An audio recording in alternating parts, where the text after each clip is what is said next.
پتواف پسی فوراً سعی شروع کول واجب او ضروری دی. البته سنت داری چې څنګه طواف خلاص که نو مونږ دی وکړه زمزم وبلې اوسکلې نو ورپسې بیا فورا سعی ته لاړ شه. لیکن که یو سړي د طواف نه وروستو ګنټه 2 ګنټې 3 ګنټې دمه وکړله او بیا لاړو سعی شروع کړه نو هم صحیح ده.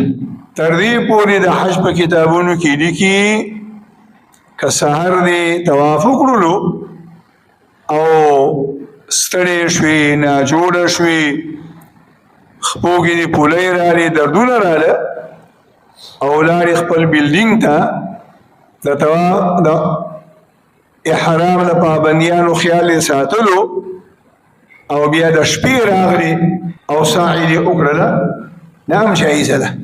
دم در باندې نه وړي.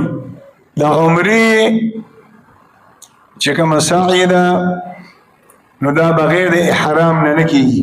دا به د احرام په حالت کې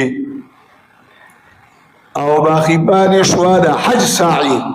د حج سعی که یو حاجي د وقوف عرفات نه مخکې کول غواړي نو بیا د هغې دپاره احرام ضروري دی بغیر د احرام نه کېږي. او که د حج سعی کم حاجي د وقوف عرفات نه وروستو وکړله نو احرام خو ختم شي یعنی سر اخرى قرباني وکړي د احرام پابندیانې ختمې شي.